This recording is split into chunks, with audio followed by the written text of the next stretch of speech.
Well, good evening, friends. Mark Holmes here, and as always, I want to thank you all for watching, commenting, subscribing, and being part of the Joe Blue Sports Report. Without you guys, as well as you ladies, you know that this literally does not work.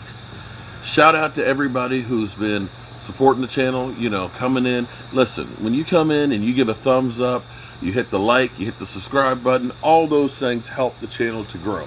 Maybe some of you don't want it to grow, but hey, those who do, those who enjoy what we're doing, be sure to hit that like button and subscribe button for me. Hook a brother up.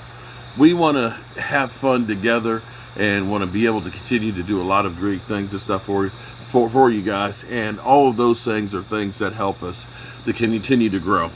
I hope you enjoyed what we did last night for our broadcast. If you did, then we've got plenty for you every freaking week this season. Tomorrow afternoon, 3:30, we'll be doing our fantasy football fantasy football live stream to get your questions and stuff about who to play, who not to play, as well as previewing the games, of course, for Sunday, and get you ready for the game. As far as Sunday goes, if you take a little bit of red zone, okay, I can't show the clips though, but if you take a little bit of red zone, if you take some Sports Center and you mix it with going to the sports bar with your friends, that's about the best way that I can describe what we're going to try and do on Sundays. 1 o'clock Eastern Time, we have the Washington football team taking on the Chargers, as well as the Philadelphia Eagles going to Atlanta to take them on. We'll be watching both of those games. We'll have our exclusive Philly Meltdown cam that's going on in there. And we'll be giving you updates on all the games that are going on around the NFL. We'll give you fantasy updates, who's having great games, who's looking like ass, and so on. In fantasy football, we'll of course be hanging here and having a ball. But wait, because you acted now, there's more. We'll roll right into the 4 o'clock games.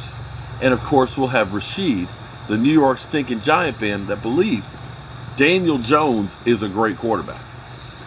We'll see as they take on that Denver defense against the Giants offensive line. Yeah, that ain't going to be pretty, bro.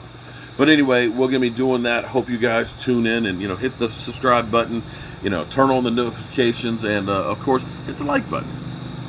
So, yesterday was the first of 17 games.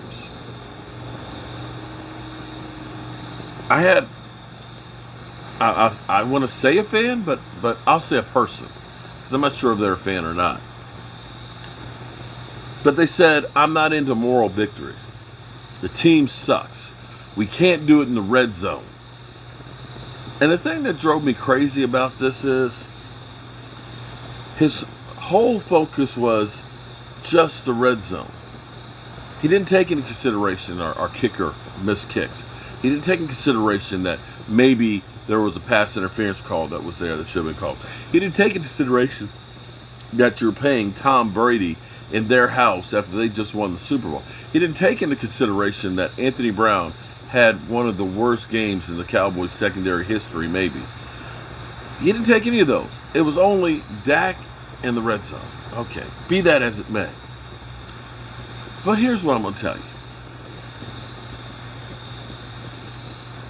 Let's say that team that showed up last night there on the road against Tampa Bay and Tom Brady. What happens if that team shows up against the New York Giants? You think the Giants get the victory? I kind of doubt it. What if that offense, that defense shows up against the Philadelphia Eagles? Do you think the Eagles can compete with that? I don't think so.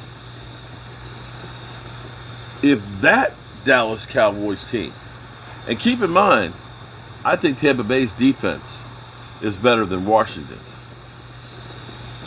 Do you think if that Dallas Cowboy team shows up against, still tired from last night, against the Washington football team, how you think that's going to come out?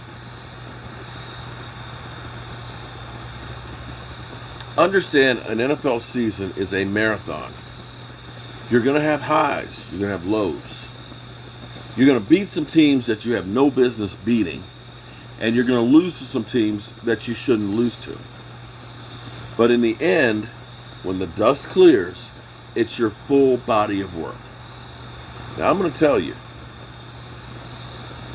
defense had some issues.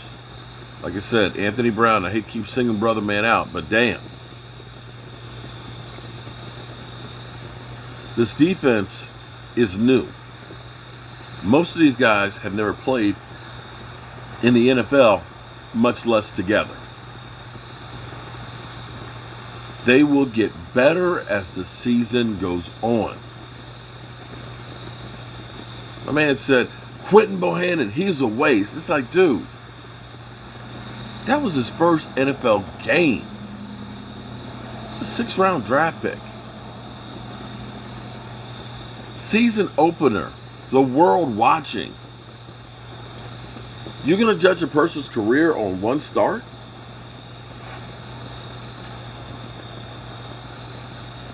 Can we give these guys an opportunity before we trash them?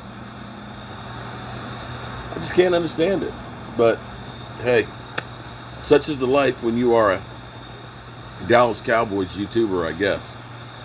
No matter what you say or what you do, people are never going to be satisfied or happy. But me, I feel good about what the Cowboys did last night. I would have liked to have gotten the win. I ain't going to lie to you. But it's okay. This team will grow from it. Because you know what's interesting? What's interesting is Tampa Bay was 7-5 during the season before they got hot. Tampa Bay got their ass kicked twice by New Orleans. But you know what they did in the playoffs? They beat them. Any given Sunday, y'all. Any given Sunday. Football's back, guys. I'm excited, and I appreciate you guys being part of everything that we do. I'm actually worn out from still yesterday. That was literally an emotional roller coaster. Man. So close, man. So close. But we're going to have a fun weekend. Oh, I can't stop yawning. Shit. Now you know why I drink so much coffee. I finally, by the time the game was over, said goodbye to E2 and David Wiley and stuff. Shout out to E2 for giving David a ride home so I didn't have to give him a ride home.